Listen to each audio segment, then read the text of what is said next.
We are back. Another episode of Talking Ball with Steve-O Speak. Not sure why the intro didn't play, so let's play that real quick. Sorry about that. We'll get ready. Fans speak where the plan runs deep. The team grind hard, don't eat, don't sleep. From best ball dreams to DFS streaks, they help you print money every single week. Fans speak.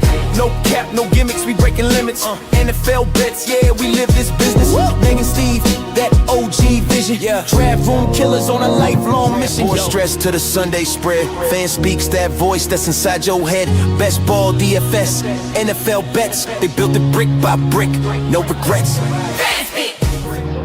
Fan speak team, printing money since day one. Fan speak, forever. All right, we are back, and Meg was the culprit. She turned it off last night, so we need to blame Meg, like always. But now here, we got Mike in chat. Love going to the Titans would probably mean Pollard or Spears leaves, which would then have an impact on probably another backfield we're drafting, not realizing KS is on the horizon. I do agree with that quite a bit. We'll get into that. I'm going to have my rankings up later this afternoon or evening. I've been working on those with more of the settling of free agency.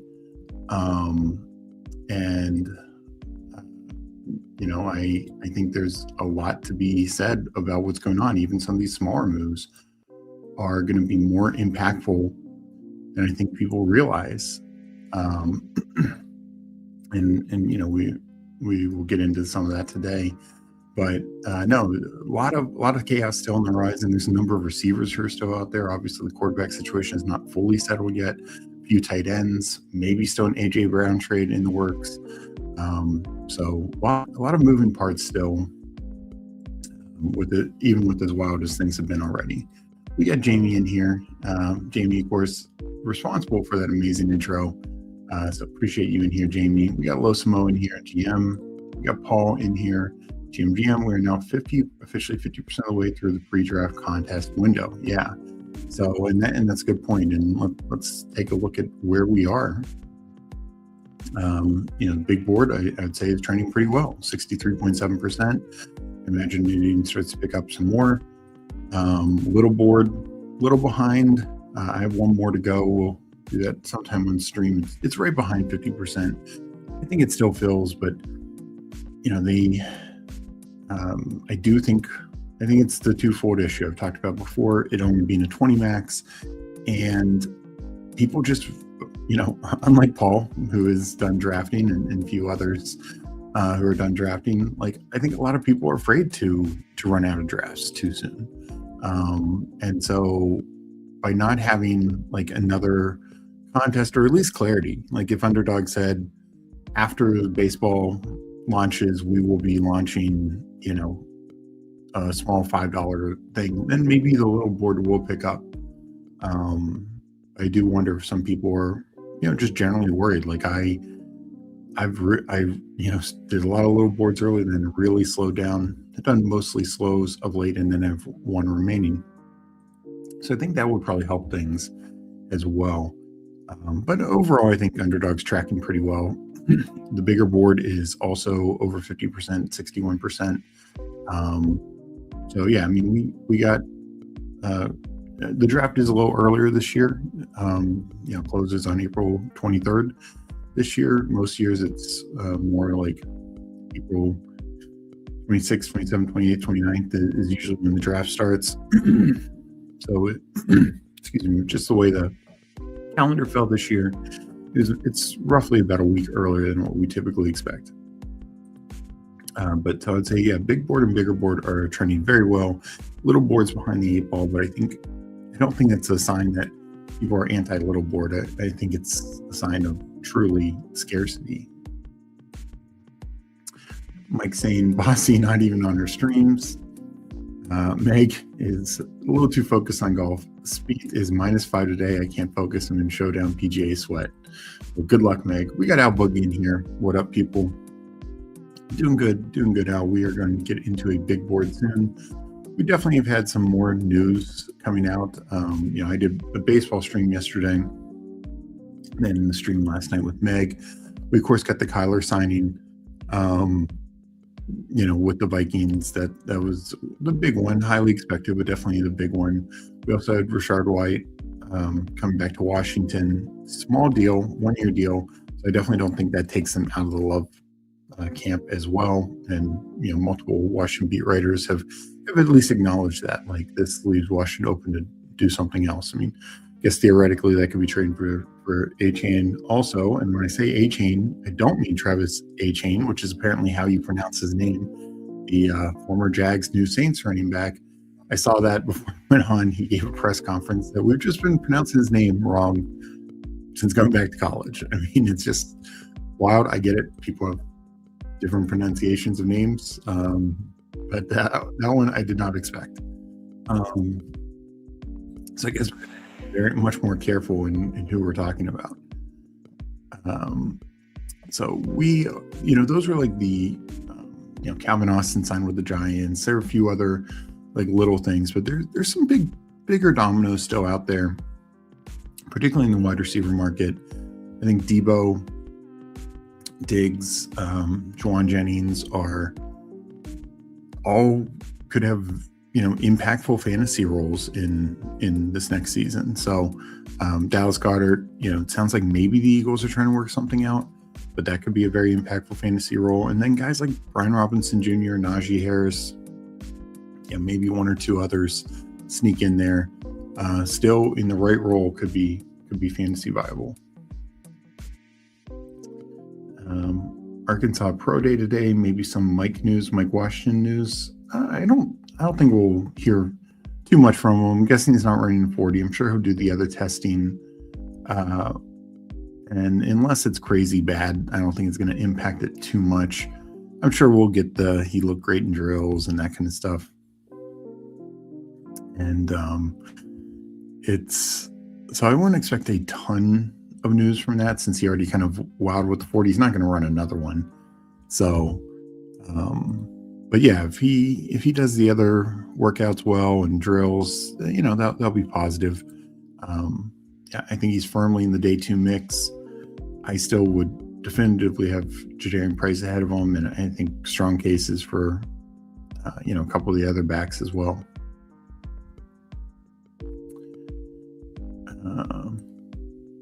Mike Robb had one good year and dude wants to change his name. Yeah. Hearing the ETR guys call 4th, 5th round for him was painful, not going to lie. For Mike Washington? You're saying NFL draft. They're not saying he should be going 4th, 5th round to the big board, right? I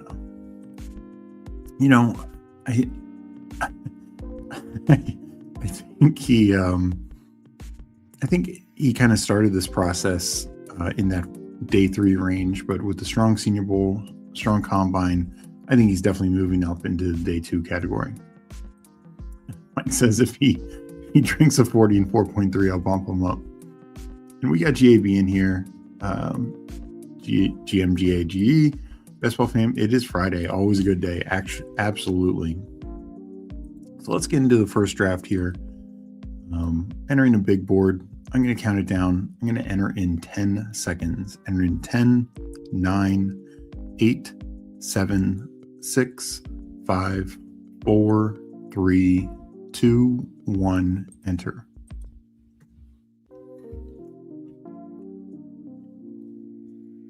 All right, we're in and it looks like it's filled. So let's see if anyone got in. I see Losimo's in here, and that is about it that I recognize from chat. If anyone else is in here, please let me know. So I got the 11th pick. Losimo's at the 2 hole, so we're definitely not going to be sniping one another. So, I think the Rashard White thing is also interesting because I've seen mixed talk on it on Twitter, and people saying he only got $2 million, and that's true, and there are $2 million more in incentives. I think Washington just White unfortunately was the one left not holding the bag, so to speak. Like, he was the last one to sign. I can't believe that guys like Chris Rodriguez and Keaton Mitchell got more money. Obviously, they have some connections to their new current teams. But, I don't think this is an indication that we should think that White is not going to play a significant role for Washington. If it just does end up JCM and White, then yeah, JCM's probably a solid pick still. But I would very much caution, even if it's not Jeremiah Love, even if they go third round running back, day 3 running back, it could make things very murky for JCM. So I'm going to be basically out on JCM until after the draft, until after we see, because the other factor is if they do go Love, not only is it murky, it just absolutely nukes them. Because Rachaad White is going to have the passing role, basically regardless. It's not Bill's game at all. And I just think there could be more trust there. White is also let's go here. We will get another Jefferson share with the Kyler news. White is a tremendous pass protector, so I just think he's going to be out there quite a bit with Daniels, and in fact, I think it does kind of set up a rookie quite a bit. Let's have fun with this. I'll take Jeremiah Love here. I'm not as high on Love in general. Truly, I like Hampton and Barkley better than him, but this is where you have to take Love. And I do think there's a real shot that he ends up with the Commanders. As Mike said at the top, I think Titans are very live as well. I don't think the Cards or Giants are as live as some people make it out to be. I think Titans are probably the biggest threat. Just in hearing Mike Borgonzi, their GM, he's talked about a difference between weighing just special talents versus need. And he says sometimes you have to lean into it. I've heard that quote. So I do wonder if that's kind of like how they view Love. It's just too special to ignore. And, I think Robert Saleh would be very interesting. It is just kind of odd, Brian Dable coming from the Giants and, he inherited Saquon. He didn't draft Saquon, but he inherited Saquon. It was a similar situation, like elite running back on a quote unquote young rebuilding team and just trying to rebuilding forever in that time frame. So, like Saquon, when healthy, was great, even with the Giants, and did help Dable go to the playoffs his first year. But they could just be making the exact same decision here.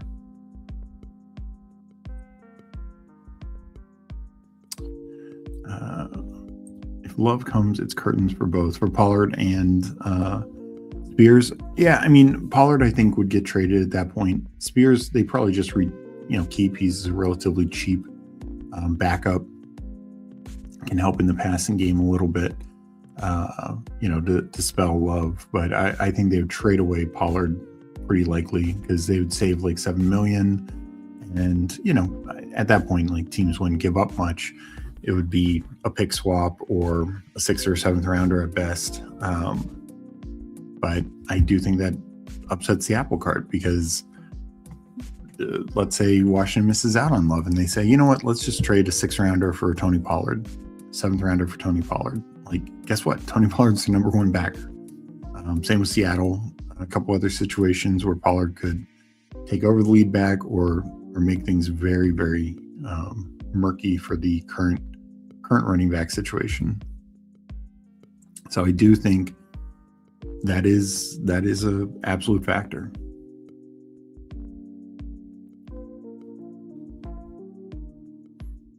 The wild thing would be if the Steelers, Mike McCarthy, decide to bring the band back together and have Pollard and Dowdle as his 1-2 and just totally banish Warren to the shadow realm. I don't think that's likely, but can't ignore that connection either.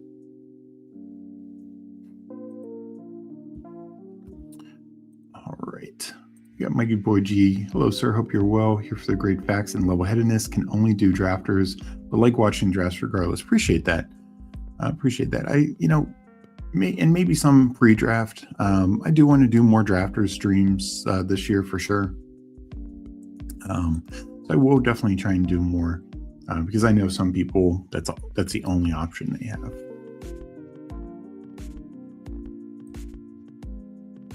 Yeah, White is reliable. He's very consistent, and he can help in all areas. Like the year before Bucky, he had a solid year as the kind of feature back in Tampa, his second year in the league.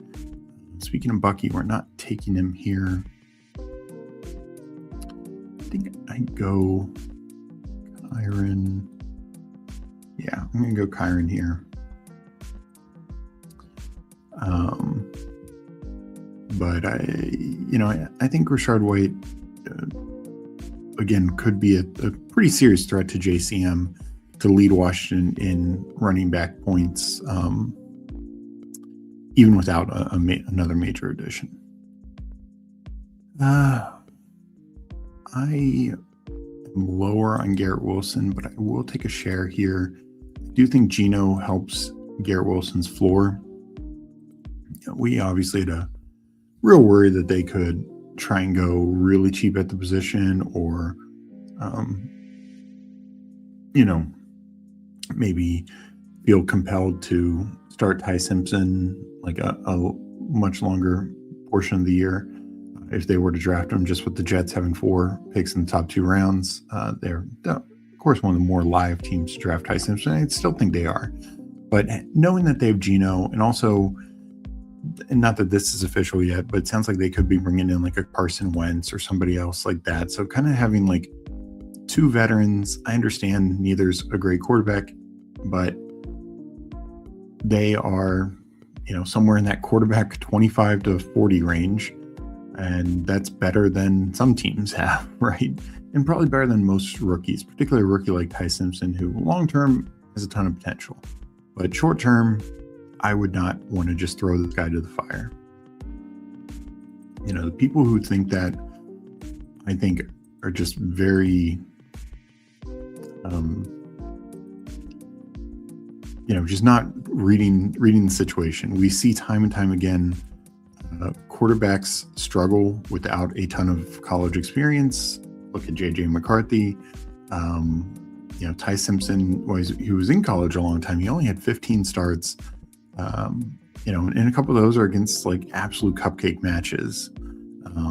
So yeah, he played well in some big games also, but it's just a very, very limited starting window. And, we've seen this from guys in the past where they get thrown to the fire and it's a mess. And I just would not want to go down that road if you don't have to. We got JT in here. Steve, good afternoon, friend. Good to see you as well. So I do feel a little bit better about Garrett Wilson's outlook heading into this year. I still worry about his ceiling. He is just not a guy who I project for like 10 plus touchdowns. It's not generally been his game. His best touchdown year was with Aaron Rodgers, and that was even with Devontae Adams there for, half the year. Maybe he could have gotten there last year, but it seems unlikely. Even though he was off to a good start, just seems unlikely he would have gotten there given the state of where that team was.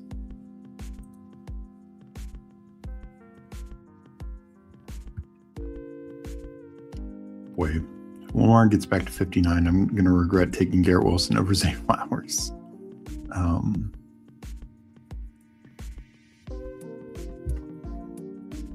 Much as I joke with Mike about Zay, getting him with Lamar does feel better. It's just you can't always do that. Okay, Hailstorm makes me feel better about the decision.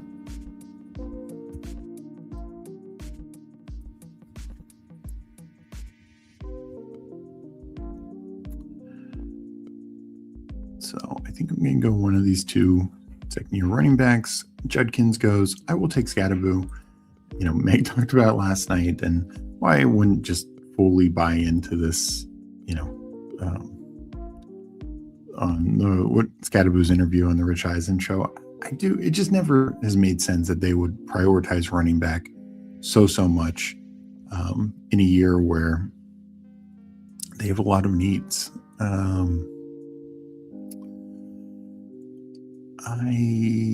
think I'm going to go Cortland Sutton.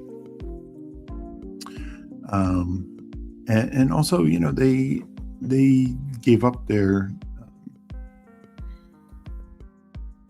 second round pick, I believe, for or is it third round pick for the Jackson Dart? They don't have all their picks, so just you have so many needs. You've got some done in free agency, but running back is so low on the totem pole of their needs. And is Love an upgrade? Absolutely. But this is not, it just doesn't make sense when you two cheap backs like that.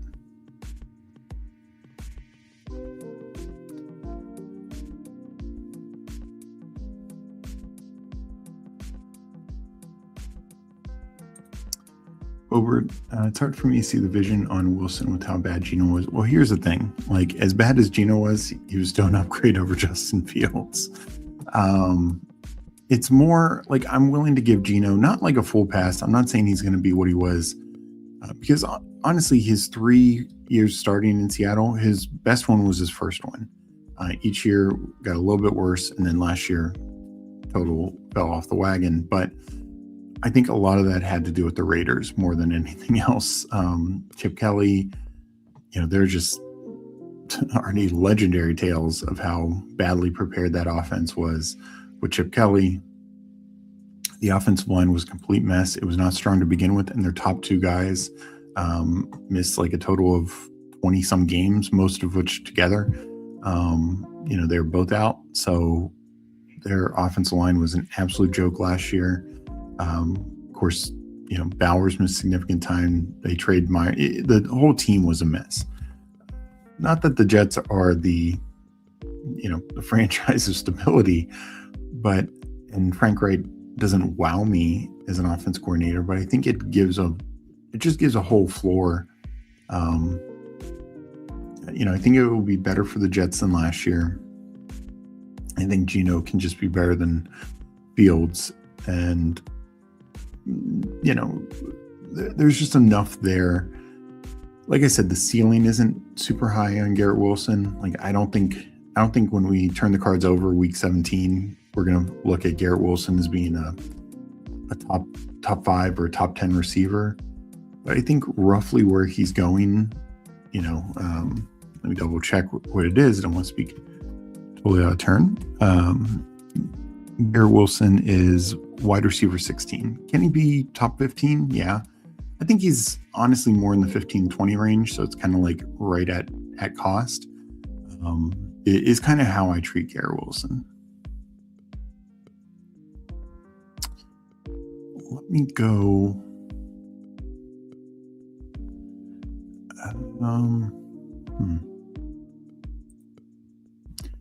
Take Ricky here. He's falling with the Mike Evans news.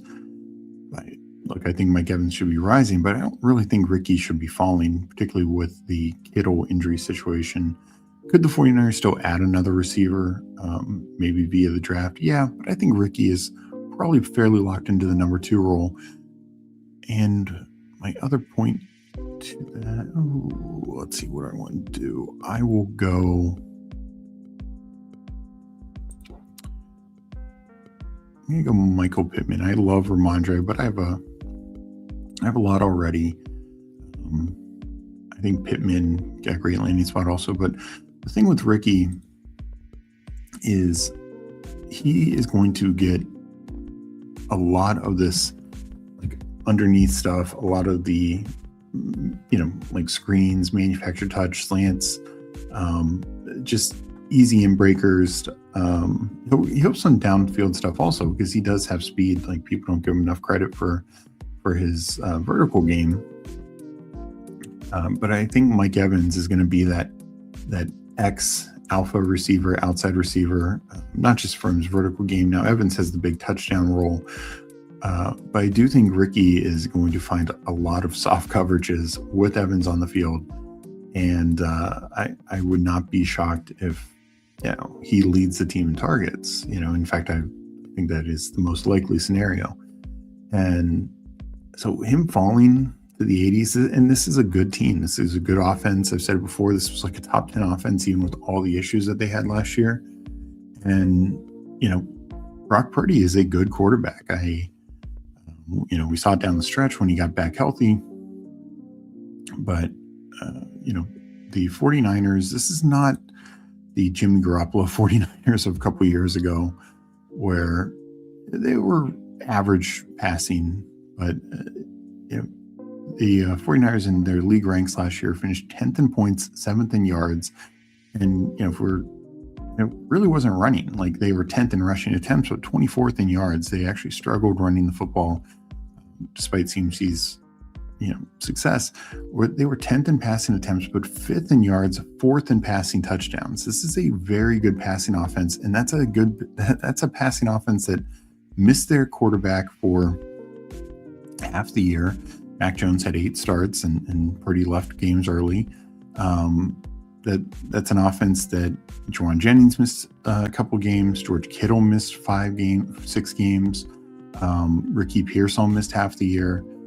So the upside for the 49ers passing offense, I think, is very, very high.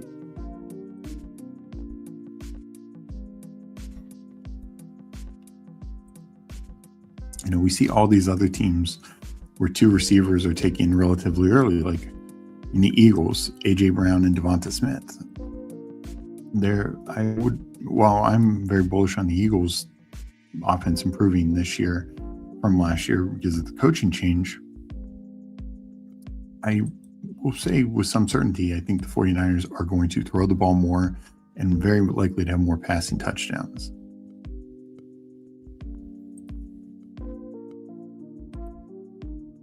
And of course, the Eagles are not the only one. And it's not that I think the Eagles are necessarily badly priced. Let's see if I can get Purdy to fall back. Sometimes you do.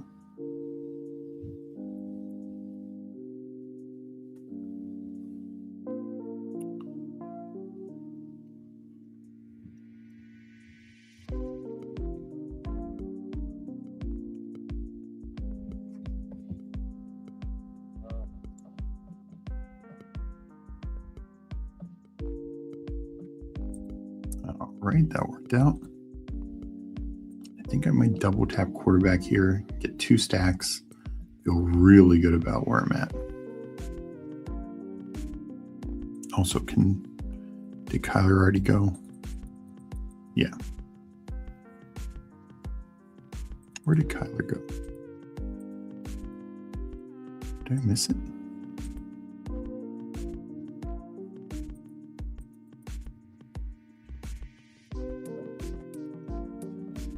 We'll go Bo next. Where's Kyler in this draft?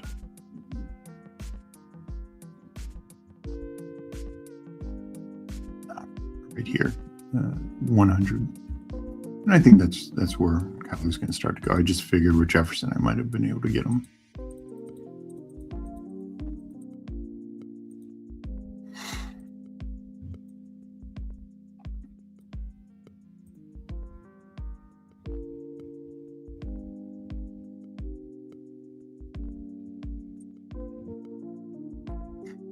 Steve, you got to answer your calls. I send you out for someone to call you about solar for your place, and your best time to call is 12 p.m. to 4 p.m. the Raven way. That feels like that's for Zay Flowers. Yeah, Meg excited that I took Scatterboo. Speed is -6 a day, and he's 3% owned. Send good vibes to Meg. Wilson's great hand-eye coordination. He makes some absolutely crazy catches, no doubt. Got disbanded in here. Good to see you disbanded. Yeah, Garrett Wilson is one I like. I think he's a really good player. I just wish he was on a better offense, had a better quarterback. I'd feel a lot better about him. And so for that reason, I will be much lower in him, just because all the other receivers in that range, I do think just have much higher upside. Obviously, T. Higgins, even Zay Flowers. I question the volume. I question his touchdown upside. He's at least got an elite quarterback. Burden, this is a little rich for me at 40, but I can see the path. McConkey, Smith for sure. Mbuka, better offense, better quarterback. Again, slightly rich for me. Honestly, I like Mike Evans over Garrett Wilson and Devontae Adams. We just know what Adams is. Again, good offense, great offense, great quarterback. So this team is feeling pretty fun. Obviously going to be a later tight end build. Not getting as much value in the late tight end streets as we were a week ago, as Kelsey, Likely, etc. All these guys are moving up.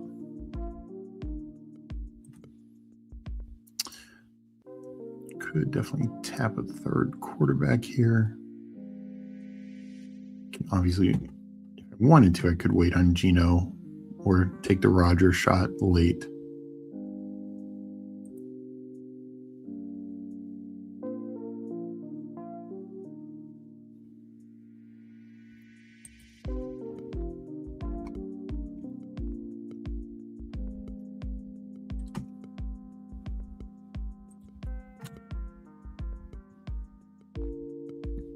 Could go Mike Washington ahead of ADP. I mean, with three strong ones, I don't feel the need to go running back here.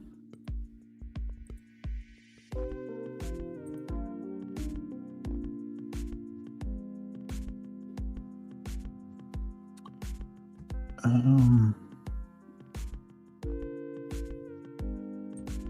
take CJ Stroud.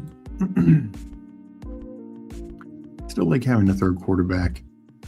And, if I can, unfortunately, Higgins just went. I was ideally hoping I could get both, but that did not work out. But if I can still backstack, great. If not, I think he's still fine. Let me start my tight end room with Sadiq. Ferguson's a little safer, of course, but I'm going to get a little bit more Sadiq.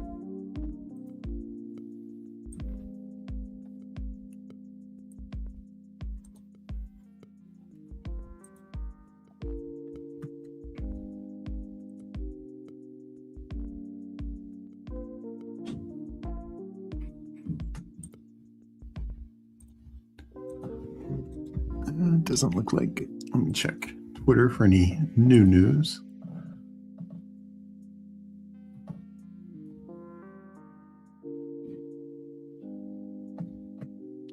Nothing too major seemingly out there.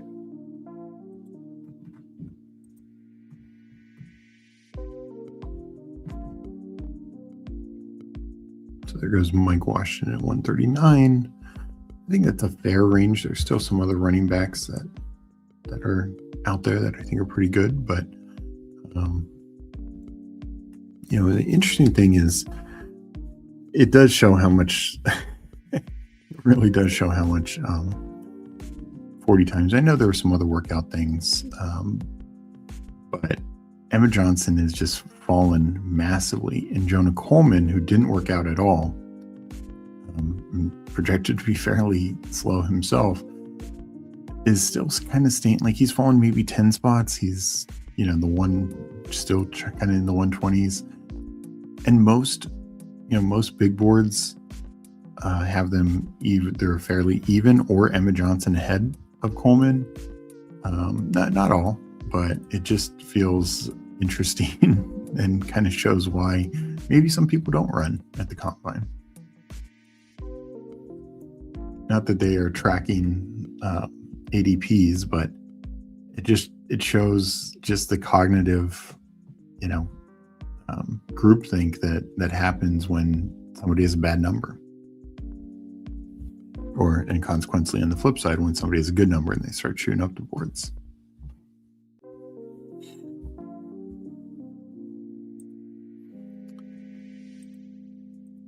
So I wasn't sure if I'd be able to get Ward or Jones back. That's why I pushed for Stroud there.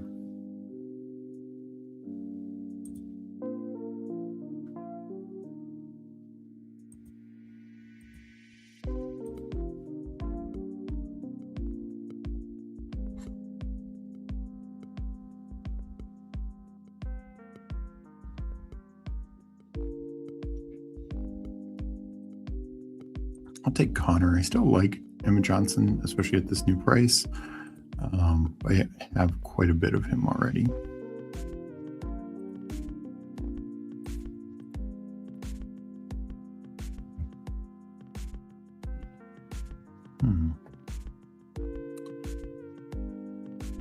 I think I'm going to go Juwan Johnson.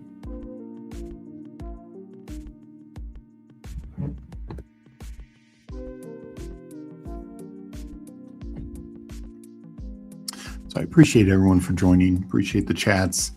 Appreciate, just everyone being here, us talking ball.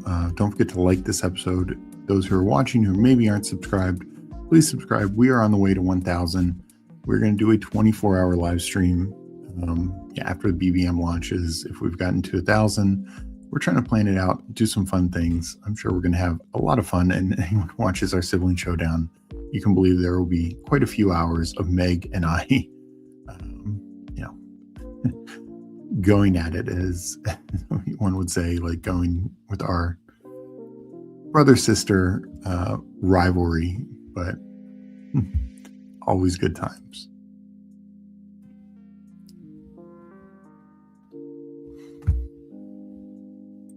So I'm done at quarterback. Running back, I still need some help on.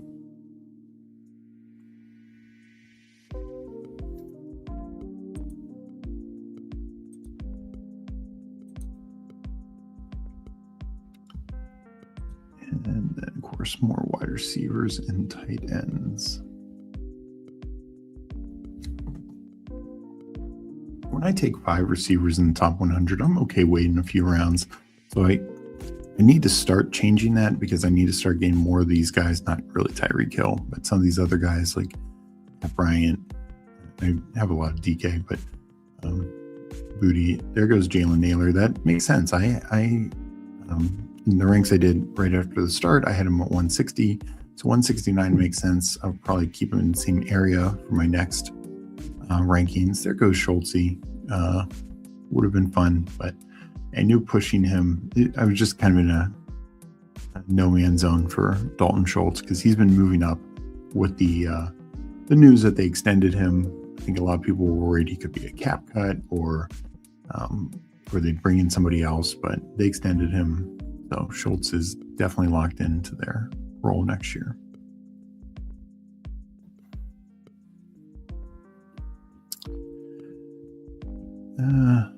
Not really feeling any running backs here. Will be interesting to see what happens with Kamara. Does he get traded? Does he maybe retire? You'd think we'd hear more rumors of that in that nature if it were the case.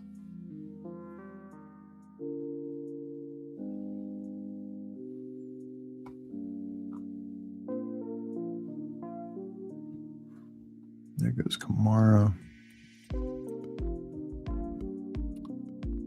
I'll take Hawkinson, another guy who is back with this team. I have a team correlation bet already with Jefferson. Hopefully Kyler turns this offense back around.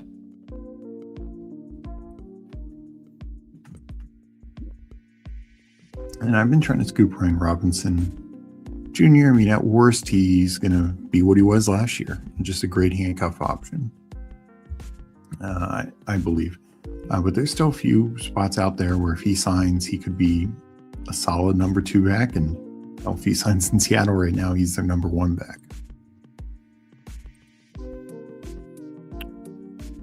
So it feels like a good time to scoop him up, because, even if he went to, I don't think even if he goes back to San Francisco, I don't think that's going to happen. But even if that's the outcome, I think we should take Christian McCaffrey's back up in the 180s. I think he'd go in the 170s, 160s. So there aren't many spots where I see him being like clearly regulated to a third role, an RB3 role.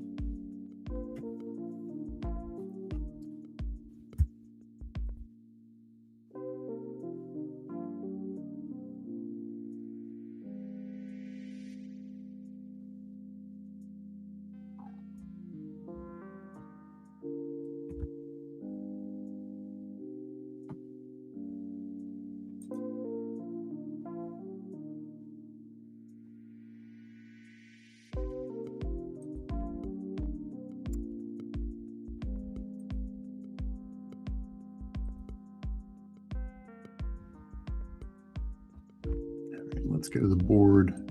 Let's look at it. So what are some people's thoughts? Like what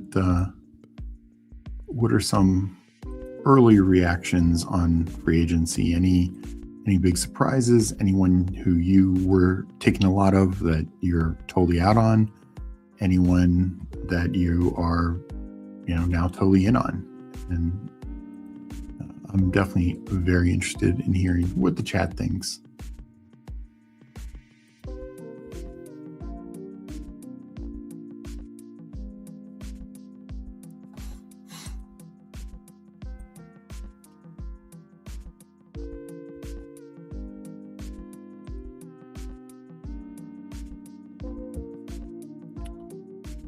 All right, coming up in a few spots. I'm at 3,553. Need to catch back up at receiver, but I might take a running back here and be done, and then just use the last 3 picks on receivers.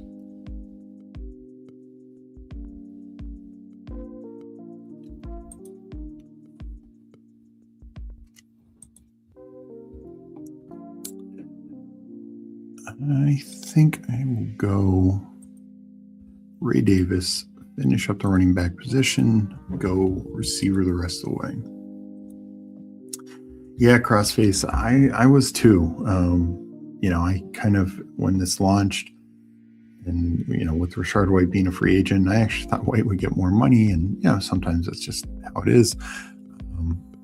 I was taking a fair share of Tucker, thinking he's the touchdown vulture, and my logic was he's probably the number 2 back touchdown vulture. Won't have much passing work, but any game he steals one of those touchdowns, he's probably putting up a usable week.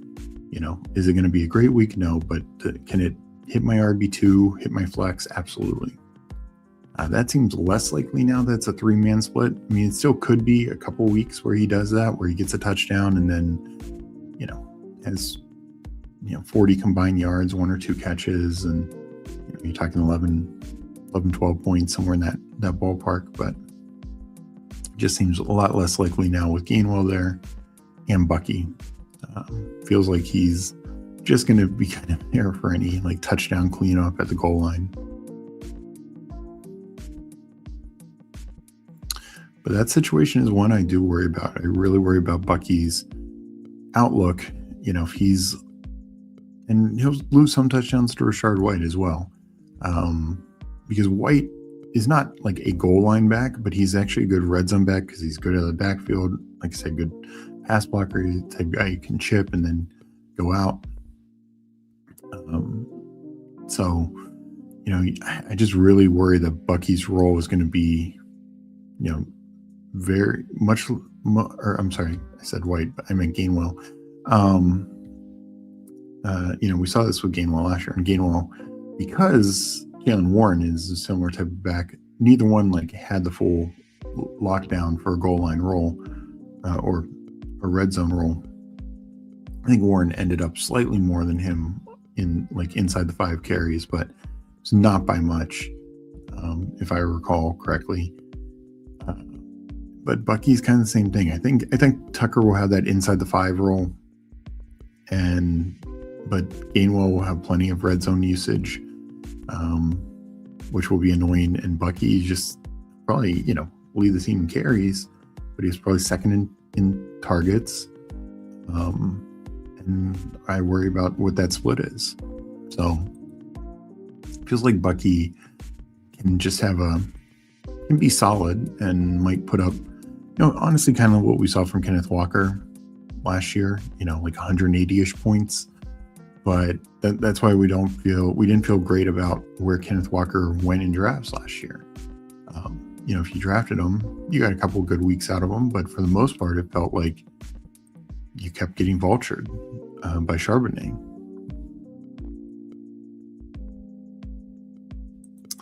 Yeah, that one, that's tough. I still think the Jags are the light version of that. And I know people say C-Rod, C-Rod has more draft capital and NFL success than Sean Tucker. But it's just, it's a much younger, lighter version of all that. We'll still take Keenan Allen. Hopefully he's back. Just the upside play there. Flournoy, I thought is a very good wide receiver, number 3 role. So I feel good about my top 6. Keenan Allen slots in as my 7th. And then I will take one more. I'd like maybe a little bit more certainty, but there's not much certainty down here at this point.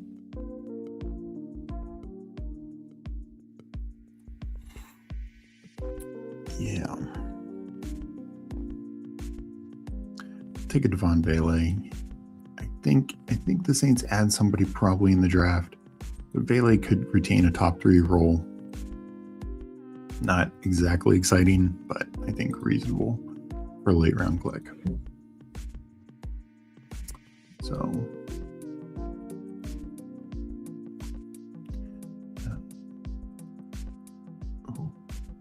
finish up here, and then I'll go over my team, and it's just Losamo in here. He's finishing up. So my team: Purdy, Bo Nix, CJ Stroud, Jeremiah Love. So I went with the top rookie back, Kyren Williams, Cam Scatterboom, add James Conner, Brian Robinson, and Ray Davis. Later, these are 3 backs right now who I'm more comfortable in. Brian Robinson, we still need to know where he goes. Conner, of course, should be at worst the RB2 in Arizona, and I think that's ends up being one of the closer RB1 versus RB2 situations. Ray Davis, obviously clearly behind James Cook, but what I talked earlier about, Brian Robinson's back with the 49ers. Ray Davis is right there. Like, these are the best handcuff, like just pure handcuff options. Yeah, they might not really hit your lineup maybe at all, but in any situation where that starter misses time, they can be a top 5 RB for that week. Receiver-wise, we go Justin Jefferson, Garrett Wilson, Cortland Sutton, Ricky Pearsall, Michael Pittman Jr. Really love that top 5. Also obviously feel better about Jefferson and Wilson situations. Already touched on the Wilson one and touched on the Ricky Pearsall. Ryan Flournoy, I don't see the Cowboys making a big move at wide receiver. Flournoy, they seem to really like. And then Keenan Allen, Devon Vele. Hopefully Keenan Allen's back. Really haven't heard anything either way. I tried to look into this a little bit. Didn't see much. I suspect, could take a little time to hear. He might see what his viable options are, probably after the draft even. But taking some shots now will be fine. The fact that we're not hearing clear retirement rumors, I think, still makes him a reasonable 19-20 round click. And then Kenyon Sadiq, Juwan Johnson, and TJ Hawkinson. So I took the rookie swing, but have 2 other veteran tight ends I feel good about. So that is my team. Do you think Pat Keenan can hold up in McDaniel's speedy offense? I actually do, because I think McDaniel's offense, it's definitely speed is a factor, but honestly, his number 1 traits are route running. And that's why I love McConkey the most of their current wide receivers. I think he's the best route runner on the team.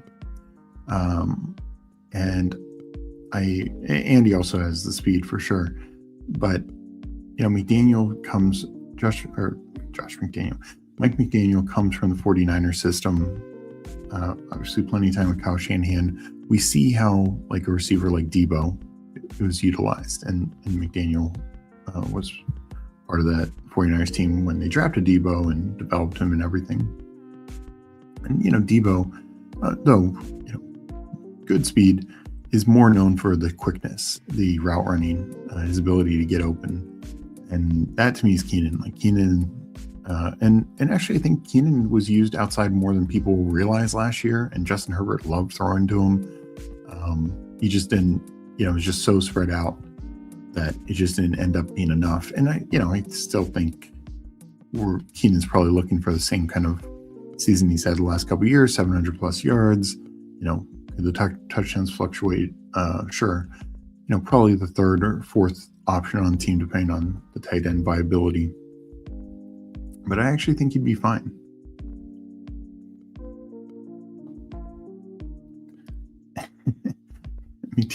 We're just talking. If he runs quick, he'll get the second pizza. Well, I just think I actually could really see it, but don't be surprised. Like, this is crazy and wouldn't necessarily be great. But Keenan might stay in the building and just go to the Rams. We hear some of these AJ Brown rumors, and Brown and Keenan are different stylistically, but that's another coach who would just know how to utilize Keenan 100%. And yeah, you're just playing for a Super Bowl. Keenan could definitely go there. Another team just kind of like looking to maximize their situation, which would slightly hurt with what I just did with Ricky Pearsall, would be the 49ers. Keenan could fit in the slot there. You have Mike Evans on the outside one place, Ricky Pearsall on the outside the other place, Keenan in the slot. Kind of a cheap option. So I think those are very live options if he wants to stay out west, as this was rumored last year at the very least.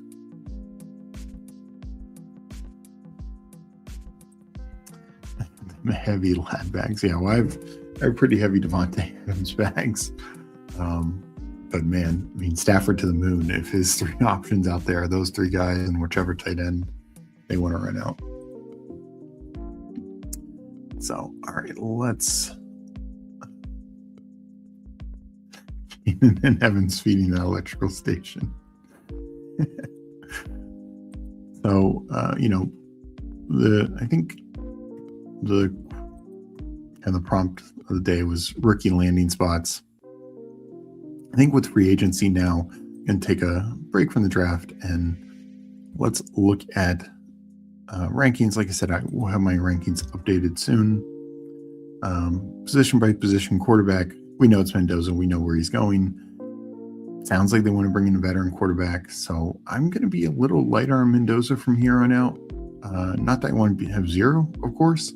And even if they bring in a Cousins, I'd still expect the Mendoza, to be starting by mid-year at the latest, and probably if not earlier.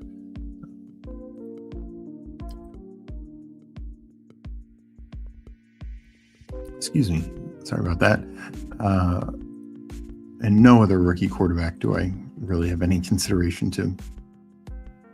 Running back wise, Jeremiah Love, I think it's really probable.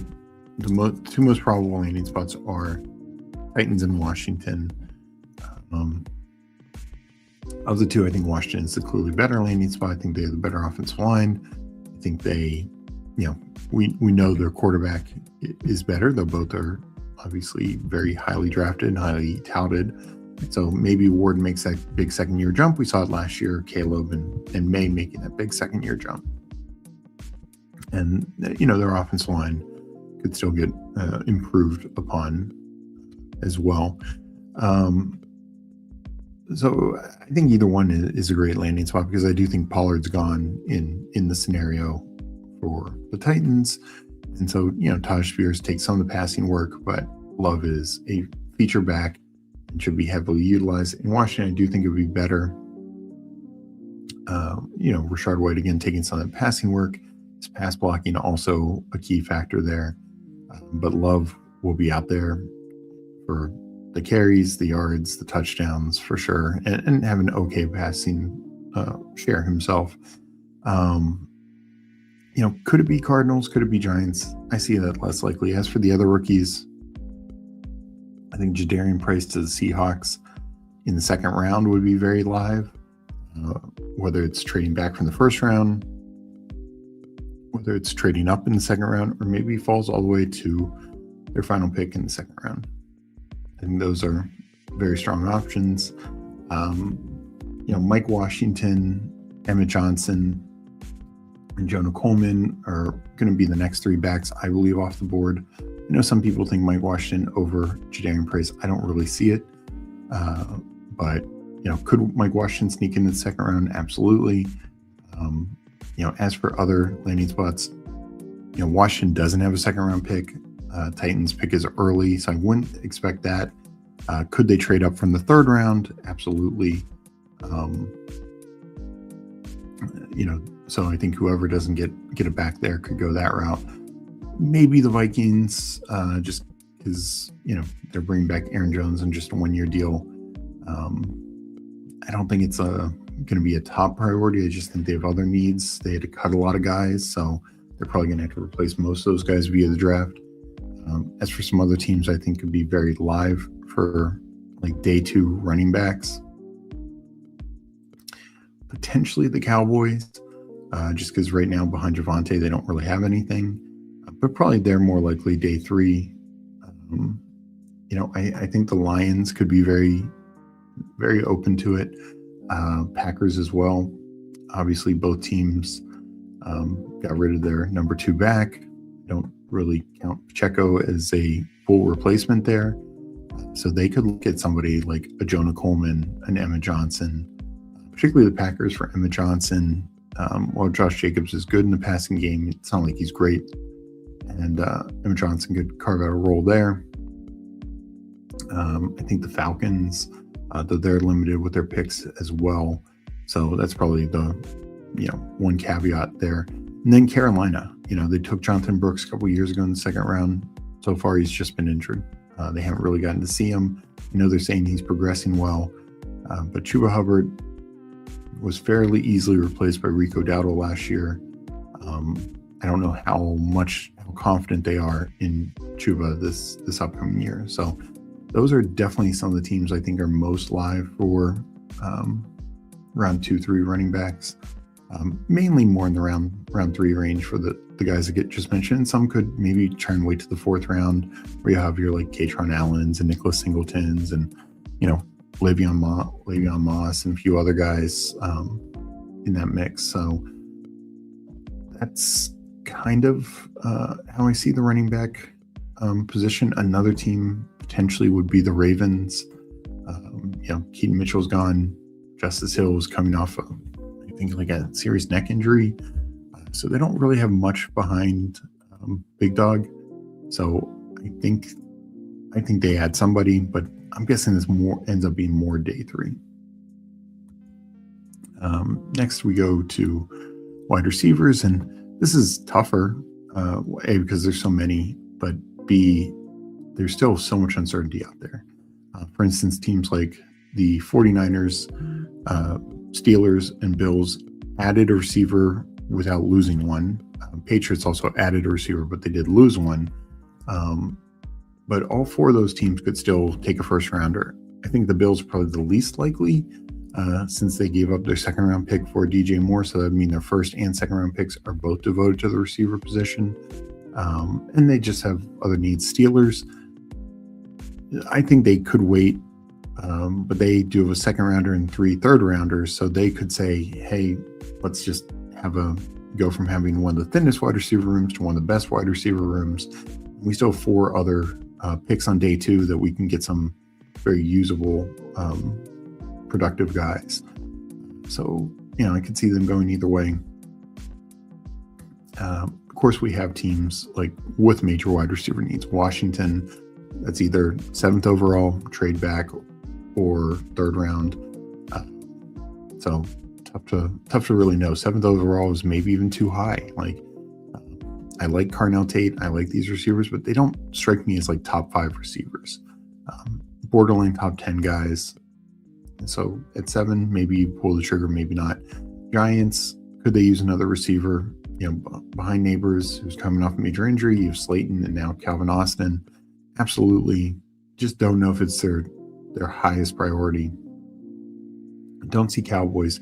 Eagles would be live if they trade AJ Brown. If not, maybe like a day 2 wide receiver, because they did lose Jahan Dotson. They don't have much depth. I think the Vikings are very interested in an early receiver, maybe not first round, but could go second round, especially now that they are at least okay at running back. Don't see Lions, don't see Packers. Bears need receiver depth. I would guess more that's like a day 3 thing, like 4th, 5th round. Raymond Cleef Raymond, I think, gives them a floor. Carolina, I think, is going to take weapons. I actually think tight end is their most likely option. So Kenyon Steak could be a big target for them. If they do go receiver, look, they need it. This is Bryce Young's like make or break a year. But that could be more like a day 2 thing. Saints, as I mentioned when drafted Vele, behind Chris Olave, they don't have much. Could be a maybe day 1, 8th overall, but probably more likely day 3. Flipping over to, I mentioned the 49ers already. Definitely not Seattle. Definitely not. Falcons would be another one, but they just have so many needs. They're tough to really project. Flipping over to the AFC, outside the teams I already mentioned, Colts could obviously use a receiver to replace Pittman. They don't have a first rounder though. I think Chiefs are very much in the receiver market. I don't know what they know on the Rasheed Rice thing, but that has to be hanging over their heads.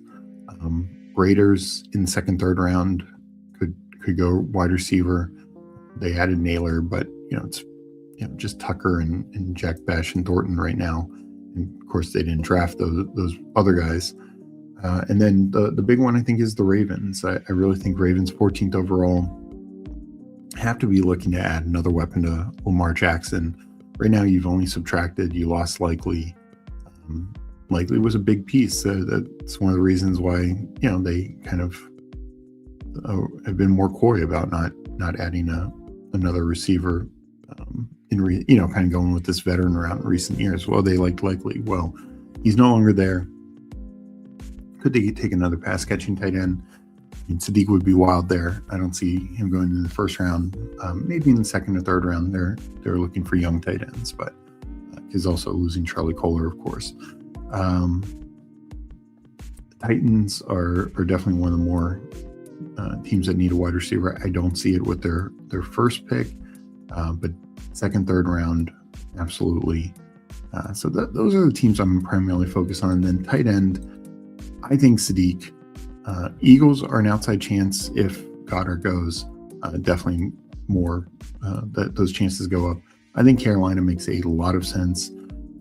Tampa, if they didn't bring back Otten, would have made sense, but I don't think with Otten they do that. I think Denver would probably have to trade up for him. Would be a big option. I think you have some scenarios where, say, a team trades back, like the Dolphins are saying at 11. If they move back in the 1st round, then maybe they look at like a Kenyon Sadiq. 1 or 2 other teams would fit that bill, but that just is a little tougher to project overall. And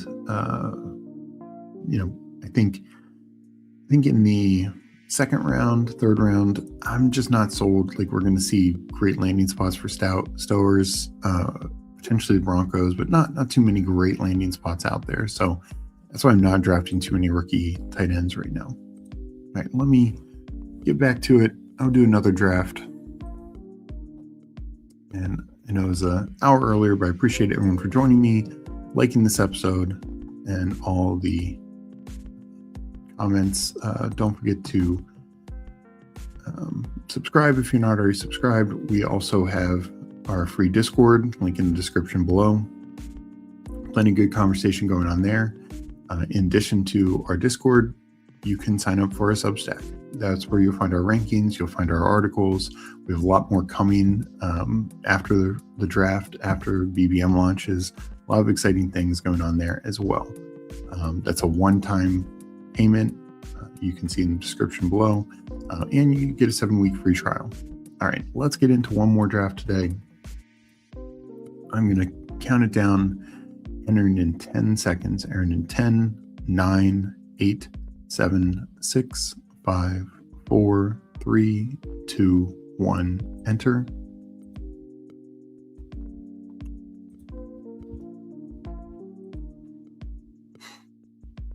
All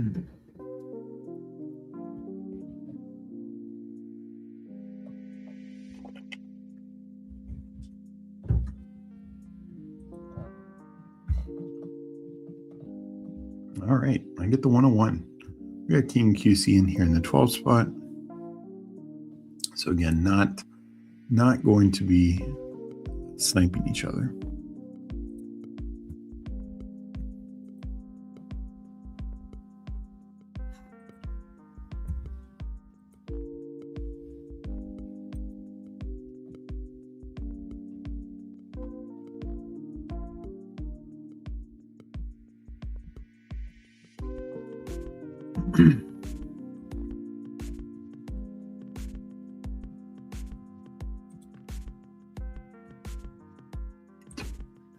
Appreciate you, Mike.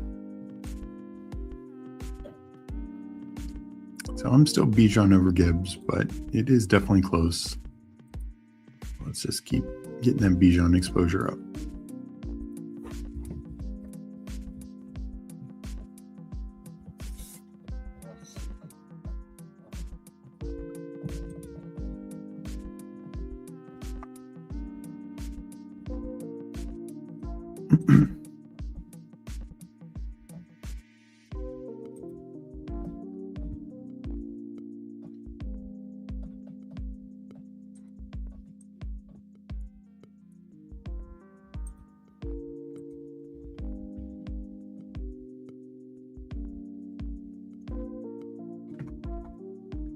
So as for our upcoming schedule, I'm going to, don't think I'm going to stream tomorrow. On Sunday, I'll definitely have the members only Sunday night show with Meg and taping another video. I will maybe, depending on how things go, I might do a baseball video or show, live show in the afternoon. So we'll see how things go.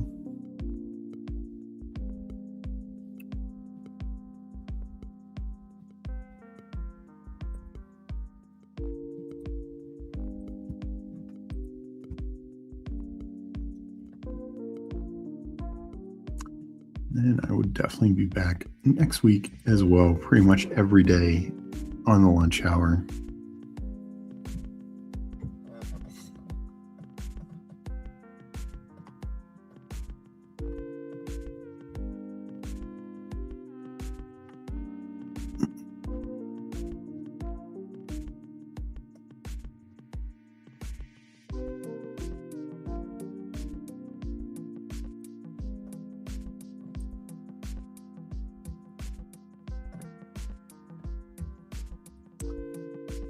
So Kenneth Walker going at the turn to King QC.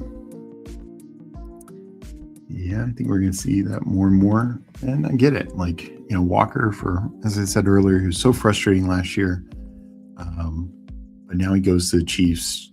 You know, the offense could even be better than what we saw last year from Seattle. And then on top of that, like, I don't think, you know, he might lose some goal line carries, but I just think his total usage is going to be up, particularly with Mahomes returning from that injury. I could just see him absolutely peppered with targets.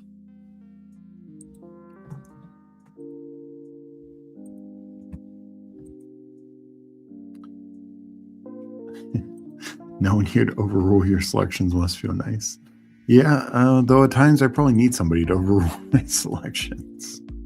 But no, back to Kenneth Walker, I would not be, and so a little bit better for like full point PPR sites, but you know, that McCaffrey, Bijan, Gibbs are probably some order the top three backs in terms of pass catching. I think Walker is probably fourth, and probably more closer there than like, you know, might not reach that extreme tier because they're all in a pretty extreme tier, but I think he'll be fourth. Another one who catches the ball a lot, Chase Brown, 69 receptions last year, 54 the year before. This is why I'm very, very high on Chase Brown. And of course, as I said before, you know, we've just seen it now, you know, a couple years now, but last year, every game with Flacco or Joe Burrow, he had 10 plus points. So that gives us a usable week. That's a ton of consistency. And then he also had, weeks where he was top 10, top 5. And, just took him as RBA 13. So his ability to return value, I think, is fairly high. There's no more Jake Browning. Let's see what backup quarterback they bring. Would not be surprised if it's Flacco again, which then I just feel even more positive about the situation.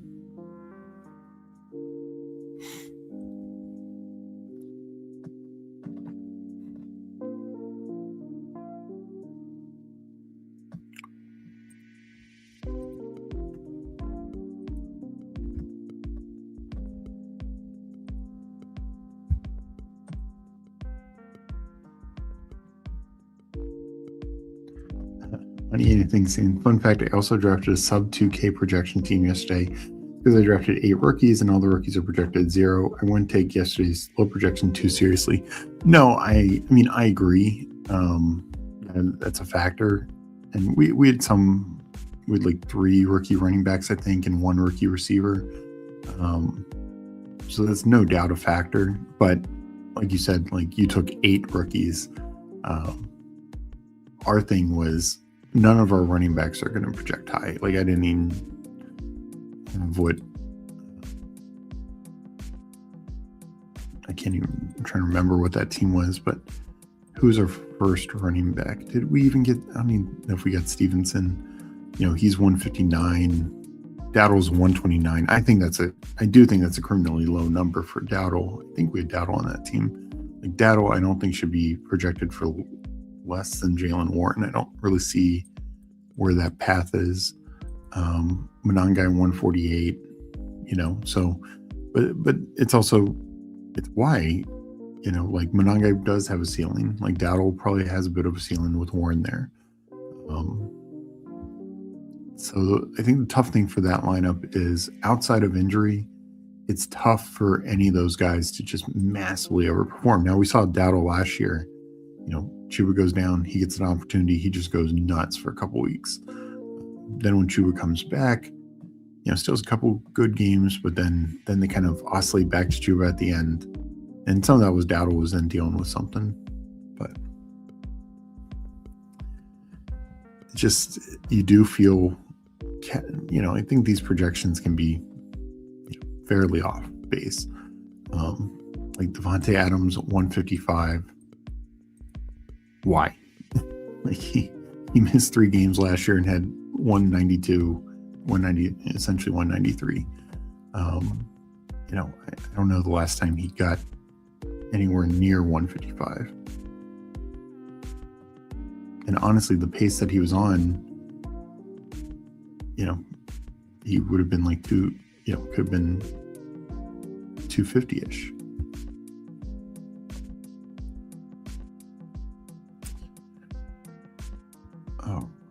Here, I think I double tap McLaurin and Evans. Evans is going to keep moving up, so let's take him here.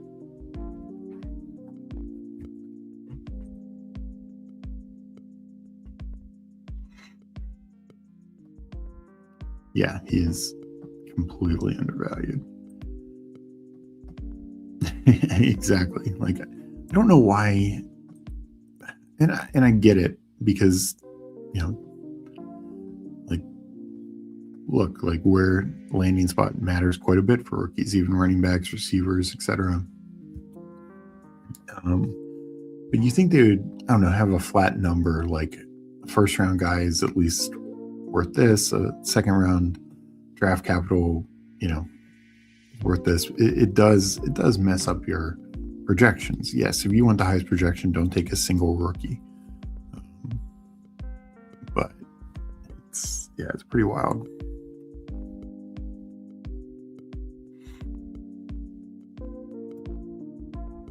And I do think,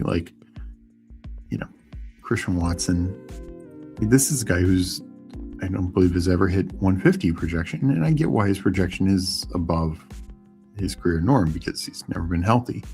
But it is like what do they have for Swift here? Projected 177. Okay, I mean that's at least ballpark-ish, because none of the projections are, of course, near their ceiling. I get that. But the more to the point, the tougher thing with zero RB is I like some of the guys we got, but the chance that that team, can do a lot of damage would need a lot of injuries to go its way.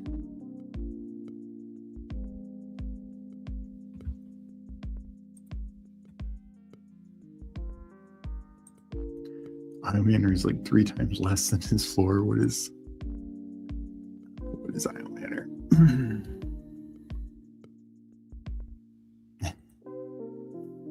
Yeah, I mean that feels a little light for him.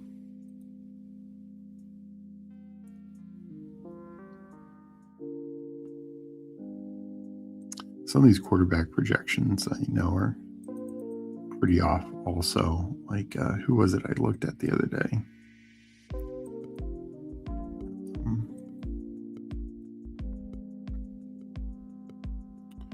Was it Darnold? Yeah, I guess Darnold's fair. There's one I remember I looked at and it's like, that it just seems so off.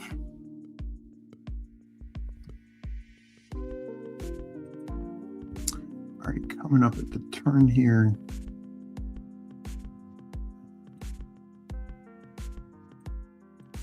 I don't know if we can get Jaden back, but that would be nice.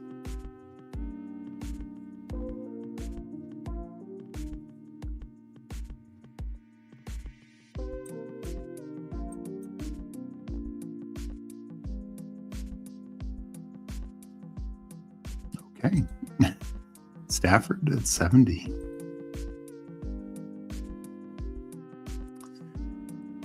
I'm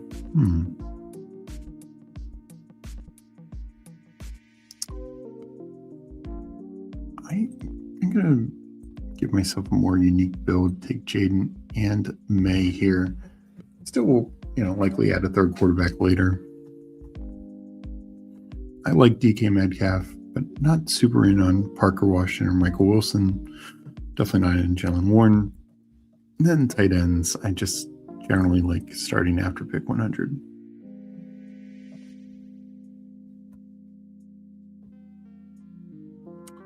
So, like double anchor running back, 3 early receivers, 2 early quarterbacks. We will see how this works.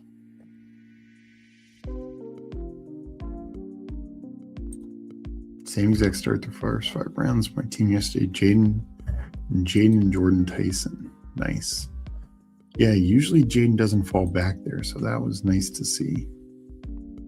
Where did Tyson go in this draft? Because I think he was off the board, right? Yeah, Tyson went, roughly around his ADP, but yeah, so that was a nice little fall in Tyson for you. Starting to see Pierce move up. That I think is correct.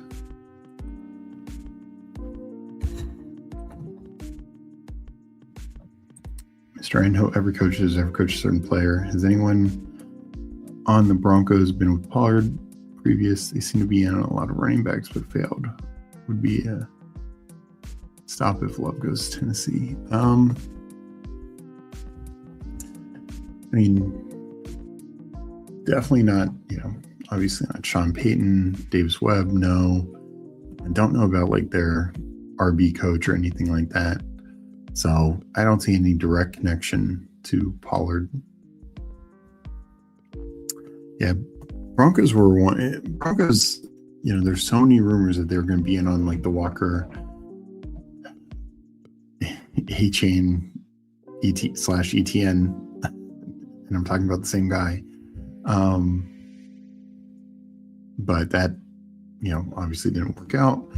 They gave Dobbins real money. They gave him $10 million a year. And, so it was like a 2-year, $20 million deal, $8 million guaranteed. So fairly standard, solid guarantee. I mean, that's just way more than these other running backs got. So Dobbins' agent, bravo, good job.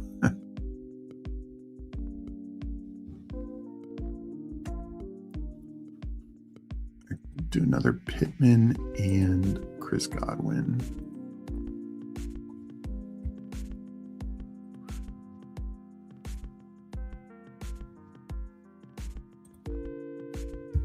So taking advantage of the Mike Evans leaving Tampa, I think Godwin should go up fairly solidly.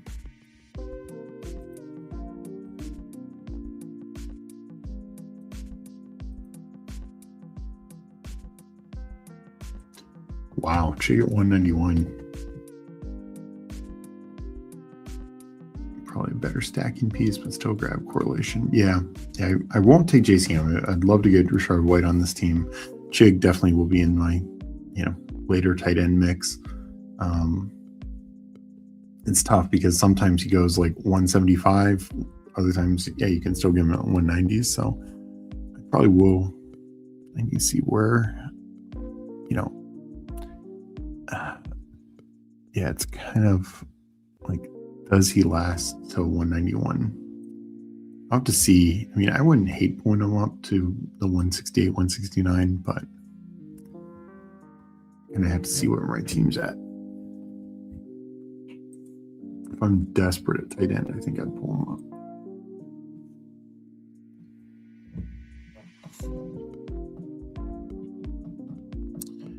Do want to start looking at running back when it comes back to me. It's right now just double anchored and then taking 7 other guys.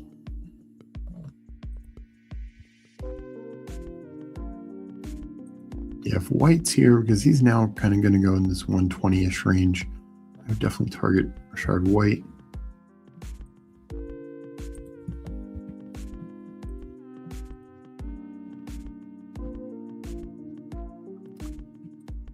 I don't love the Jordan Mason price, but willing to do it. White's going to move up.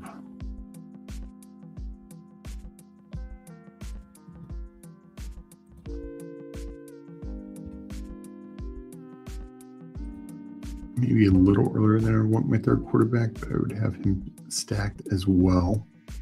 The other one would be Romeo Doubs. Is he already gone? Probably. Yeah.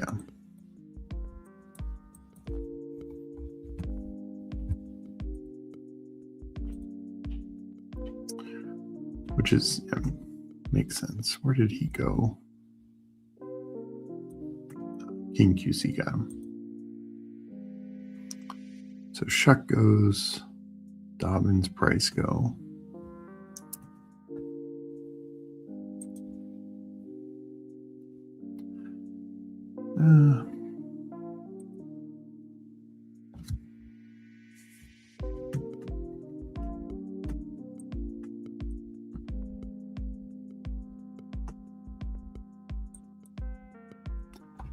This is a tough range. I think I might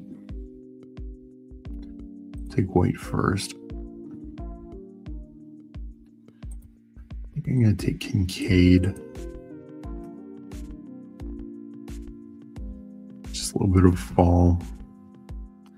I already have 5 receivers. Could have taken any of those guys, yeah, but wasn't a priority. Still need help at running back. I just didn't want to force it.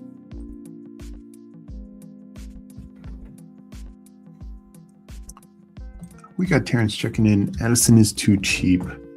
Yeah, I mean, the Kyler thing obviously impacts Jefferson the most, but it 100% helps Addison and even Hawkinson. So, I'm not like totally bullish on Addison. I do think they add a third receiver. Would not be surprised if it's a relatively early draft pick. But I think he should, kind of similar to like Chris Godwin. Like he should crack the top 100 now. Unfortunately, there's just a lot of those guys in this mix who makes, you can make that case for. But Addison does have some spike week ability, and what could pair well with Kyler. Surprised to see Shakir this high. He's been going more in the 120s. You see Downs with the big jump up. I worry more about that one. I think they could look to add somebody. We have Kicks checking in. What do you think about Matthew Golden now that Dubs is gone? Good to see Kicks. I think Golden, that range is fine.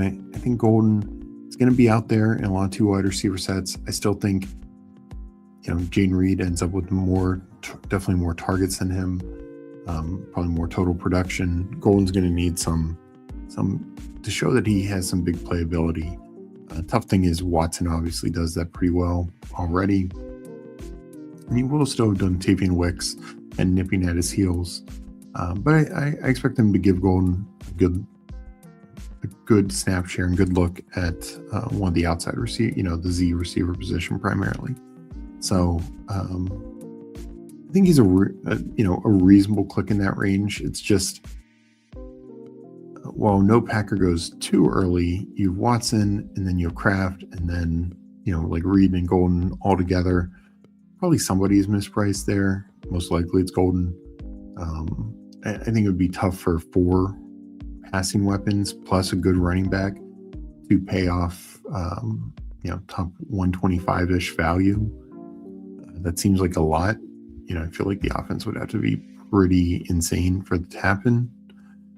So I don't love it from that perspective, but I think taking some speculative shots on a guy like Golden makes sense. Year 2, he had a flash here or there, but it just wasn't consistent enough. I will take Connor here because I need a running back. I think I might just take my 3rd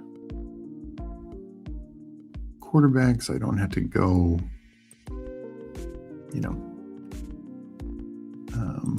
go for the Aaron Rodgers, the guys who we just don't know where they're at yet.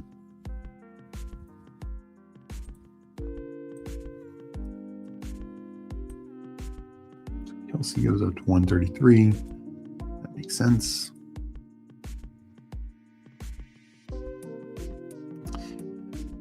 I think my thing is, I think that's possible if they don't add anyone else. But I think the moment they add basically anyone, that has the chance of just being fairly nuked. Not just Jeremiah Love, but they had, 3rd round Jonah Coleman, 3rd round Emma Johnson, 3rd round Mike Washington Jr. Any of those things, where are we taking JCM?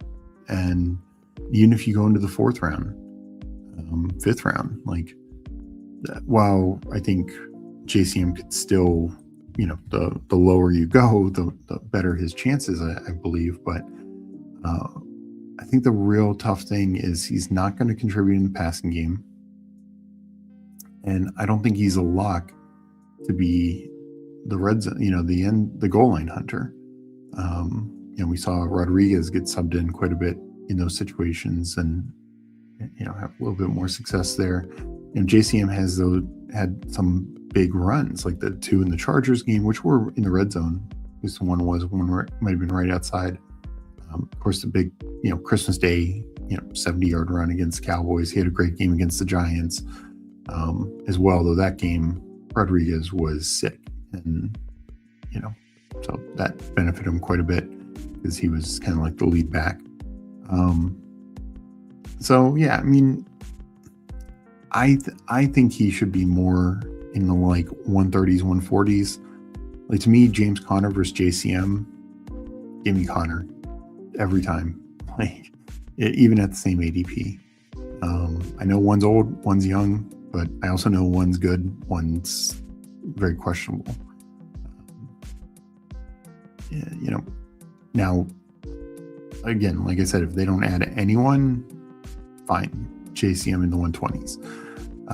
But I just think you just look at all the beat reports, you look at some of the national reports, Washington wants to make splashes at the running game. I don't think it's just Rashard White. So, and it might be, Nicholas Singleton in the 4th round or Katron Allen in the 4th round. But even in those cases, that starts to limit JCM.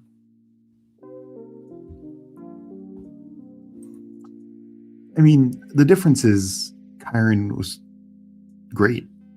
James Conner was great. Like, those guys played at a very high level. So it was always a thin proposition that a 3rd rounder was going to nuke them. The problem with JCM is I know he had 800 yards, but they were like a lot of empty calorie yards, right? And yes, he had a couple of big plays, like I mentioned, but they did not, what the coaching staff has said / leaked to the media is we want an upgrade here. And Matthew Berry's report was, and granted, Matthew Berry, and he's fully admitted he's been wrong in the past, and he wrote that he writes a Combine article of like 35 things I learned at the Combine, and sometimes he's dead on, sometimes he's completely wrong. Hold on here. Let me get my New England stack. Might double stack it here. I think it's just too early for Chig.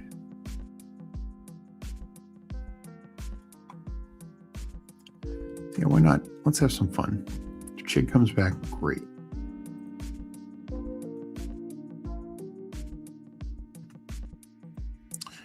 But Matthew Berry said Washington views JCM as a 2 or a 3. To me, that was not a ringing endorsement. So that's my thought on it. Again, after the draft, and the other thing, as we talked about, not sure if you were here earlier, as Mike said, if, say, the Titans draft Jeremiah Love, Washington trades for either Pollard or Spears. Again, major hurt for JCM, especially Pollard. And that's kind of just my worry about it. Kicks, I hate the Packers, but try not to be biased. Yeah, I mean, Packers are, I know you're a Bears fan, they're no doubt a good offense, but it feels like they don't maximize their success, particularly from a fantasy standpoint. Somewhat because they kind of go more of a committee approach, and injuries have occurred with guys in the past. But they did finish as 8th in points last year, 5th in yards. There's a lot of upside, a lot of potential. Now, they were great running football. This is why I didn't understand any of those thoughts that, sorry, this was 2 years ago. I don't know why sometimes Pro Football Reference takes you to the wrong page. Yeah, that seemed a little high. They were 16th and 15th in points and yards. Yeah, I thought they closed pretty poorly. For a while there, I'm sure were up there.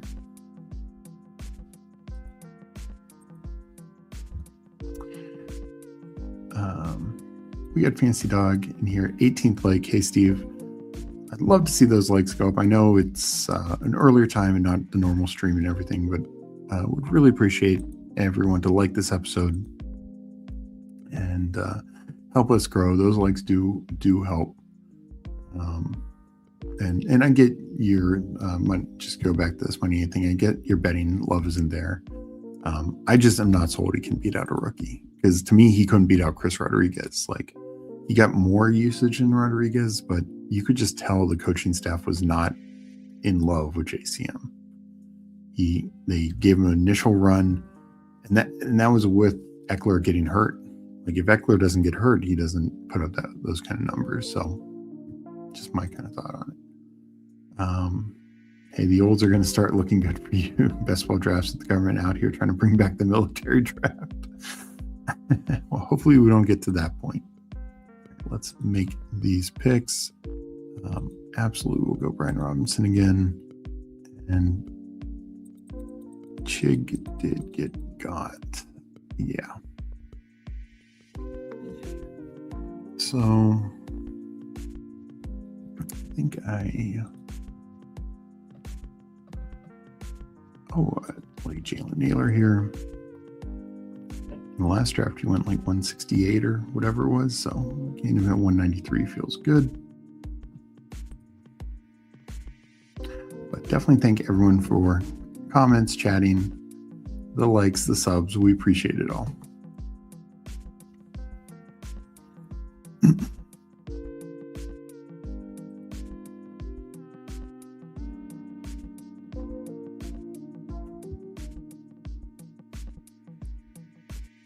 We got Chad Candles in here. GM Steve, good to see you, Chad.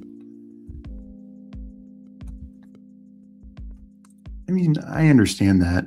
I don't remember when that quote was from. I'm guessing that's from Blau's press conference when he became offense coordinator. Like, what is he going to say? Like, this guy's trash? Like, no. So I don't think that's from this week. And I don't know. I just know the beat reporters are very in on them. They've been in on them looking to upgrade. And is that always directionally right? Of course not. But I think you look at their signings and it very much sets them up for taking a young guy, most likely Jeremiah Love. Their signings have been on defense. Most of their money spent on defense. They give Rashard White truly a bargain basement deal. So, yeah, I mean, it could be one I'm just wrong on. But I just, I know maybe Cliff Kingsbury was the one who was holding JCM back. And David Blau is a big fan. I don't know. I just know the coaches last year did not seem to be totally in on JCM. Like they played him at the end because they had to. And, just between the fumbles, lack of passing game, lack of pass blocking ability.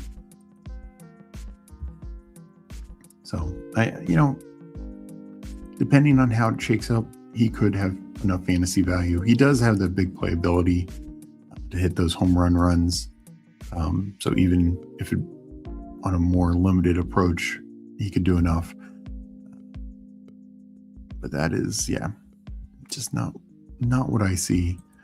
But yeah, if nothing happens in the draft or it's like a 6-round pick, I will be back on taking some JCM.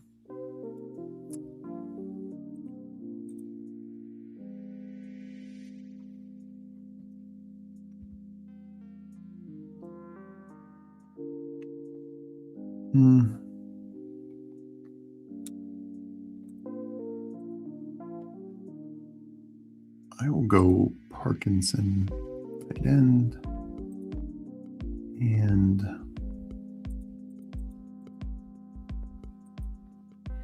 I think Ollie Gordon is a fine late round click.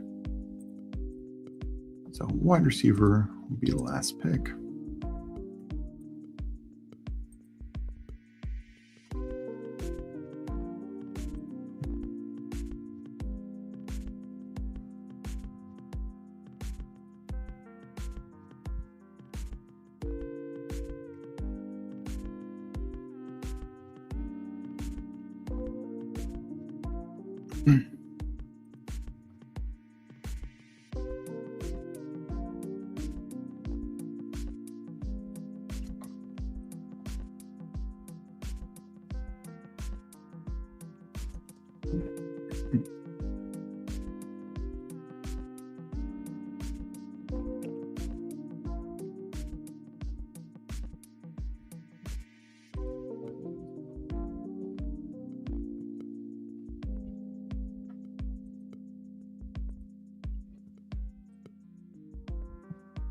All right, coming up here, see Ty Simpson go.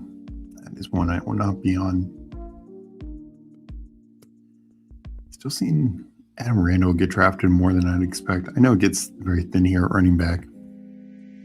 I think Adam Randall, like a late dynasty pick, I could get behind. I just don't see him having day 2 capital and probably not even early day 3. Like, at best, probably a 5th rounder. And while his profile is intriguing as a bigger back with pass catching ability, he's just super raw.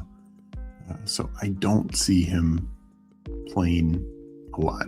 Yeah, no, I mean, George Holani, just about any, kind of Adam Shard Smith now. Devin Neal, if Kamara were to get traded or retire. I took one Dolphins back. I think Jalen Wright's a better pick than Adam Randall. Some of these situations we just don't know yet. So, like I said, I get it's thin. Malik Davis, I think I'm taking over that. Honestly, some of these other rookies I even feel better about, because if they get a similar draft capital, like a Hemby or Kalen Black would be much more live to be, I think, a number 2 back. And Le'Veon Moss, I think, likely gets higher draft capital.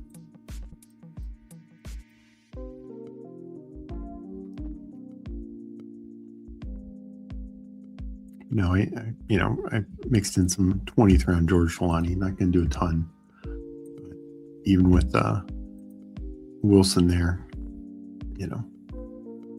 we'll see how that backfield shakes out. I like Ted Hurst and Chris Bell if I'm going rookie wise. And then Jahan Dotson. They gave him money. This is probably a Jahan Dotson team. Give him a little money. Falcons don't have a first round. They have a lot of needs. Not sure if they prioritize the rest of the receiver room in the draft.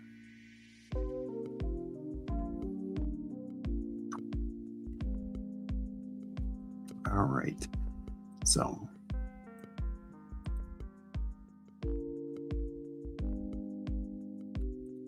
Terrence, yeah, and I didn't understand why he was not at the combine.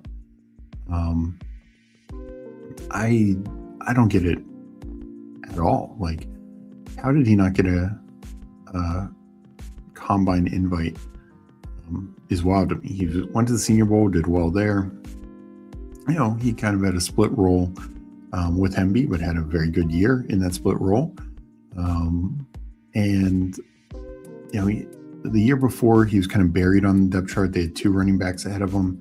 But the year before that, he was with Signetti at JMU, and he was kind of a split back then. But what was good is a true sophomore, and also showed some passing game chops.